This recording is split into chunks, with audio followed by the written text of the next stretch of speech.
आइए आइए भैया। नमस्ते। नमस्ते। अभी आप ही के बारे में बात कर रही थी। बड़ी लंबी उम्र है आपकी। आइए ना अंदर। नहीं नहीं, रहने दो।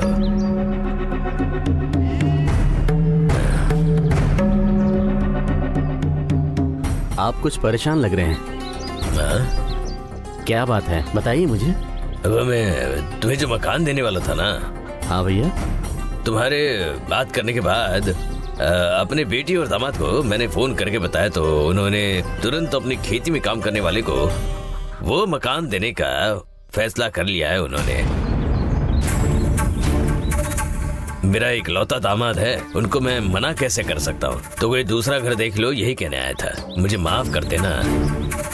भैया आपके सामने हाथ जोड़ती हूँ। हमारे पास कोई चारा नहीं है। गांव में इतने सालों से इज्जत से रह रहे थे, अब हमारे सर पर छत भी नहीं रही है। सड़क पर आ जाएंगे, जिंदगी भर की कमाई मिट्टी में मिल जाएगी। आपको ही भगवान की तरह मदद करनी होगी। आप नहीं तो कौन करेगा हमारी मदद। मेरी भी मजबूरी समझो जरा। तुम्हारी मदद करना नहीं चाहता तो घर देने के लिए राजी होता क्या? ऐसे मत कहिए भैया, आप चाहेंगे तो हो सकता है। आपकी बेटी से बात करती हूँ, अपने दामाद को फोन लगाइए, मैं बात करती हूँ उनसे। मैं बोल रहा हूँ, तुम्हारी समझ में नहीं आ रहा? तुम्हें उससे बात करने की जरूरत नहीं है। माँ क्यों रो रही हो माँ?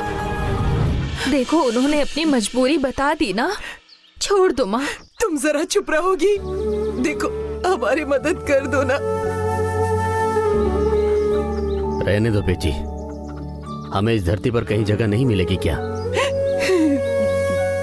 भैया आप बेफिक्र होकर जाइए। हाँ।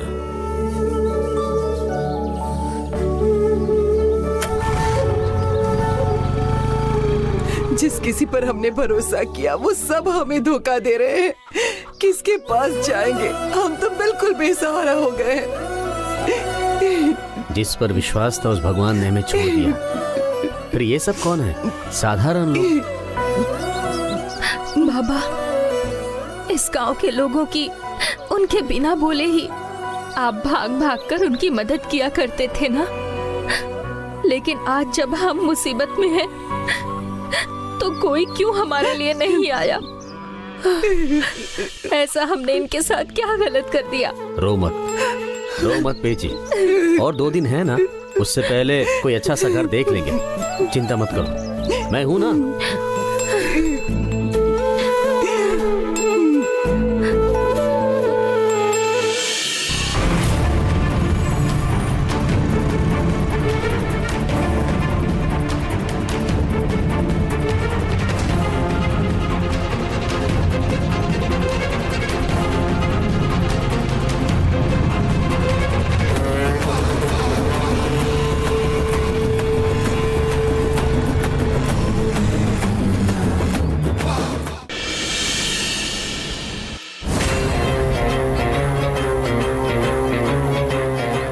मैडम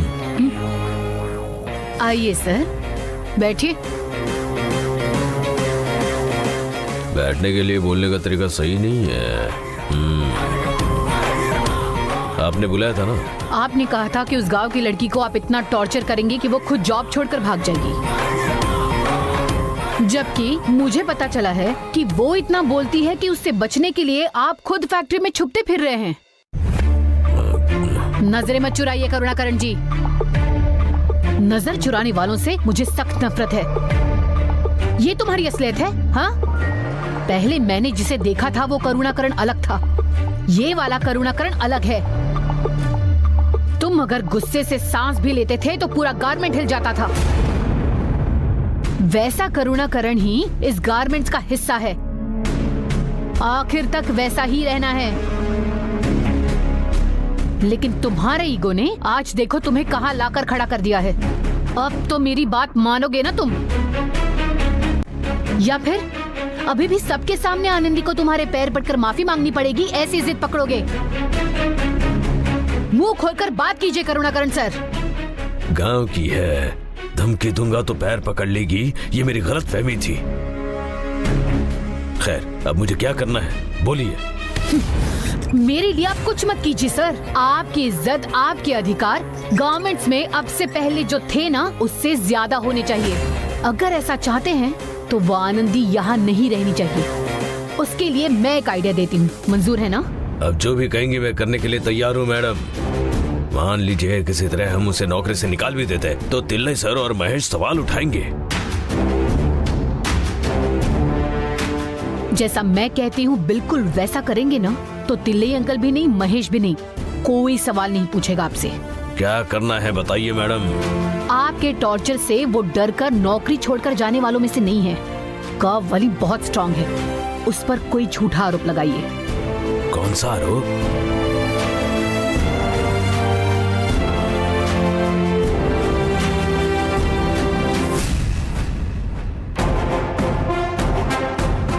सिर्फ इतना हो गया ना, उसने जैसे आपकी सबके सामने बेइज्जती की थी, उस आनंदी को सबके सामने बेइज्जत करके धक्के मारकर बाहर निकालेंगे और कोई भी कुछ भी नहीं कर सकता।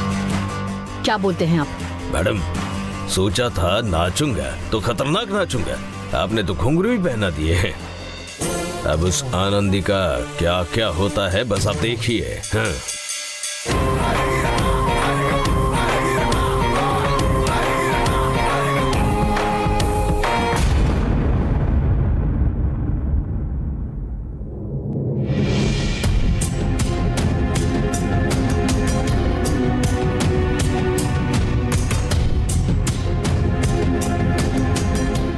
सर आपने बुलाया सर? आज मैं तुझे एक बहुत जरूरी काम देने वाला हूँ। क्या सर? उस गांव वाले को अब इस नौकरी से भगाने का वक्त आ गया है। मैं जैसा कह रहा हूँ तुझे बिल्कुल वैसा ही करना है। क्या करना है बोलिए ना सर।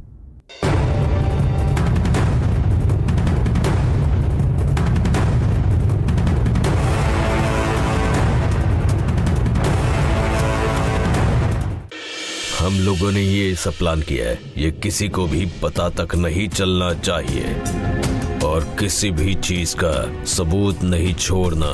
मैं सब समझ गया सर।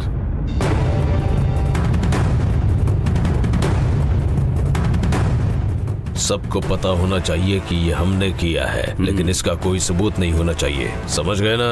समझ गया सर। सर मुझे एक डाउट है। अब क्या हुआ?